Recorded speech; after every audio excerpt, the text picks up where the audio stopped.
Performance appraisal, assessing employee performance. Performance appraisal is a systematic evaluation of present potential capabilities of personnel and employees by their superiors or a professional firm outside. Performance appraisal plans are designed to meet the needs of the organization and the individual. Organizations use performance appraisals for three purposes: administrative, employee development, and program assessment. In this lesson, we cover various aspects and issues related to performance appraisal. It follows from the previous slide that after studying this lesson, you should be able to understand the concept of performance appraisal, enumerate the objectives and uses of performance appraisal, discuss the approaches, types, components, and methods of performance appraisal, analyze the concept of 360-degree appraisal or feedback, enumerate the errors in performance appraisal and guidelines to overcome them, state the concept of potential and self-appraisal. The table here shows the difference between performance appraisal and performance management.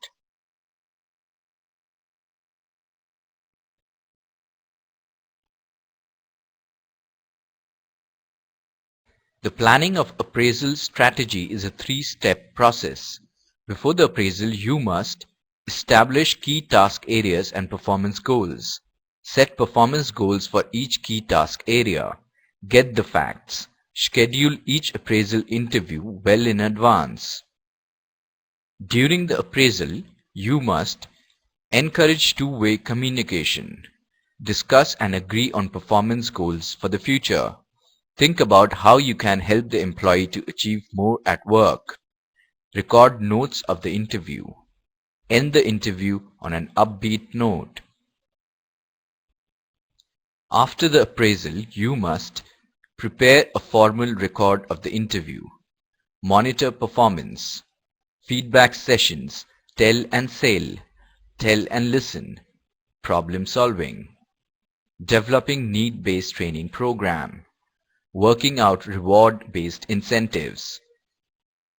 George Odion has identified four basic approaches to performance appraisal, namely personality-based systems, generalized descriptive systems, behavioral descriptive systems, and result-centered systems. In personality-based systems, the appraisal form consists of a list of personality traits that presumably are significant in the jobs of the individual being appraised. In generalized descriptive systems include qualities or actions of presumably good managers, organizes, plans, controls, motivates others, delegates, communicates, makes things happen, and so on. Behavioral descriptive systems feature detailed job analysis and job descriptions, including specific statements of the actual behavior required from successful employees. Result-centered systems are directly job-related. They require that manager and subordinate sit down at the start of each work evaluation period and determine the work to be done in all areas of responsibility and functions, and the specific standards of performance to be used in each area. Performance appraisal can be a closed affair, where the appraisees do not get any chance to know or see how they have been evaluated. Or it can be completely open, where the appraisees have the opportunity of discussing with their superiors during the evaluation exercise. A tricky issue facing most organizations is the carrying out of effective and fair performance appraisal. Far too often, companies find that many employees are left grumbling about unfairness and bias. The issues related to an effective performance evaluation program are: what to appraise, how to appraise fairly and objectively, how to communicate the appraisal and turn the total process into a motivator, how the performance appraisal results can be put to good use, how to implement the performance appraisal systems smoothly. Let us now have a look at the steps as suggested by Pigors and Myers to develop and administer the program effectively.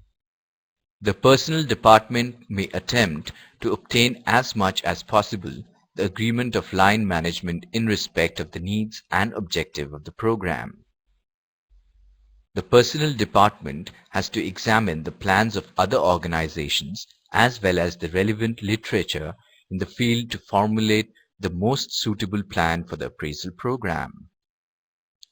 Attempts should be made to obtain the cooperation of supervisors in devising the appraisal form and discuss with them the different factors to be incorporated, weights and points to be given to each factor, and description or instructions to be indicated on the form. The personnel or industrial relations manager should explain the purpose and nature of the program to all the superiors and subordinates to be involved and affected by it. Attempt is to be made to provide intensive training to all the supervisors with a view to obtaining unbiased and uniform appraisal of their subordinates. Care may be taken to acquire line and staff coordination and mutual checking of appraisals. There should be an arrangement for periodic discussion of the appraisal by the superior with each of the subordinates to express himself if he feels that the appraisal has been biased and that.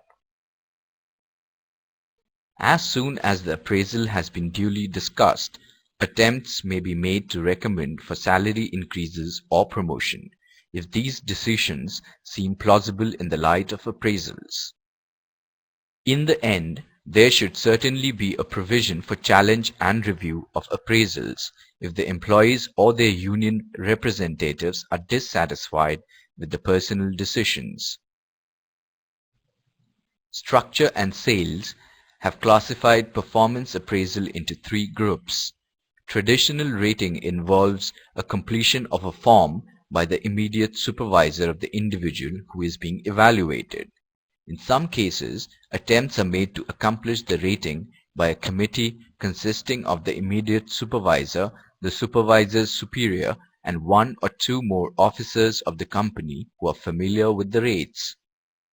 Although ratings by the committee bring several viewpoints together and overcome the superior's bias, if any, they are highly time-consuming. To overcome the weaknesses of traditional method, new methods were devised such as the rank order procedure, which is effective where 10 or lesser number of individuals are to be evaluated. According to this procedure, each individual is assigned such ranks as first, second, third, and so on. Then there is paired comparison system. Under this, each individual is compared with every other individual. The appraiser is required to put a tick mark against the name of the individual whom he considers better on the trait in question. The final ranking is determined by the number of times he is judged better than the others. Force distribution procedure is form of comparative evaluation in which an evaluator rates subordinates according to a specified distribution. Here, judgments are made on a relative basis, that is, a person is assessed relative to his performance in the group he works. Under critical incident method, attempts are made to devise for each job a list of critical job requirements. Superiors are trained to be on the lookout for critical incidents on the part of the subordinates in accomplishing the job requirements. Field review is an appraisal by someone outside the employee's own department, usually someone from the corporate office or from the employee's own human resource department. The results-oriented appraisals are based on the concrete performance targets which are usually established by superior and subordinates jointly. This procedure is also called Management by Objectives or MBO.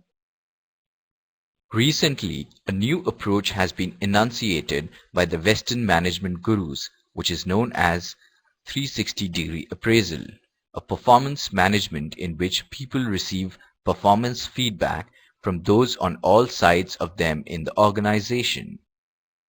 The Balanced Scorecard (BSC) creates a template of measurement of organizational performance as well as individual performance. An assessment center is a comprehensive, standardized procedure in which multiple assessment techniques such as situational exercises and job simulation are used to evaluate individual employees from a variety of decisions. Differences in perception and value systems influence evaluations. These differences may be due to halo effect, Horn's effect, leniency or constant error, central tendency, spillover effect, or personal bias. Halo effect is a tendency that lets the assessment of a single trait influence the evaluation of the individual on other traits too. Horn's effect is a tendency that allows one negative trait of the employee to color the entire appraisal. Under the central tendency, extremely high or extremely low evaluations are avoided by assigning average ratings to all. Spillover effect refers to allowing past performance to influence the evaluation of present performance. Performance is a thing of the past, while potential includes the possible knowledge, skills, and attitudes the employee may possess for better performance. That is why now many organizations have started taking potential appraisal. A good potential appraisal system would be based on clarity of roles and functions associated with the different roles in an organization. Besides job descriptions, it is necessary to have a detailed list of qualities required to perform each of these functions. A good potential appraisal system, besides listing down the functions and qualities, would also have various mechanisms for judging these qualities in a given individual. Once the qualities are required to perform these functions. Indicators of these qualities and mechanisms for generating these indicators are clear, the organization is in a sound position to establish and operate the potential appraisal system. If the organization believes in the development of human resources, it should attempt to generate a climate of openness, and thus feedbacks from all sides should always be welcome. Now let us check if we have understood the various concepts discussed in this lesson clearly. In an open-ended appraisal system, a confidential report is submitted on the performance of the employee. Right or wrong? Wrong. 360-degree appraisal involves a completion of a form by the immediate supervisor of the individual who is being evaluated. Right or wrong? Wrong. MBO involves the setting out clearly defined goals of an employee in agreement with his superior. Right or wrong? Right. Before we end, let us briefly revise what we have studied till so far. Performance appraisal is a process of estimating or judging the value, excellent qualities, or status of a person or thing. The appraisal system is organized on the principle of goals and management by objectives. Performance appraisal can either be formal or informal. Formal appraisals are usage of former systems, schedule regular sessions in which to discuss an employee's performance.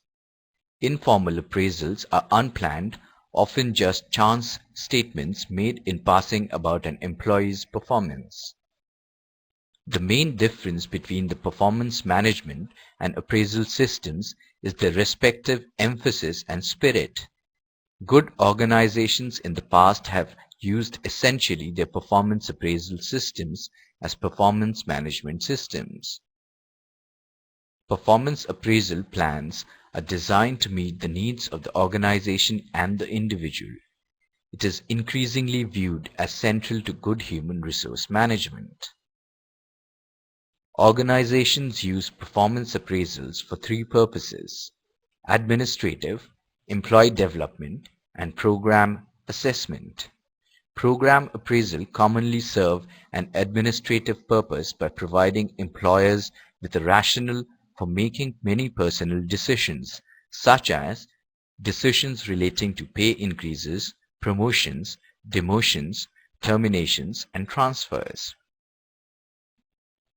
There are two types of performance appraisal systems which are normally used in organizations: close-ended appraisal system and open-ended appraisal system.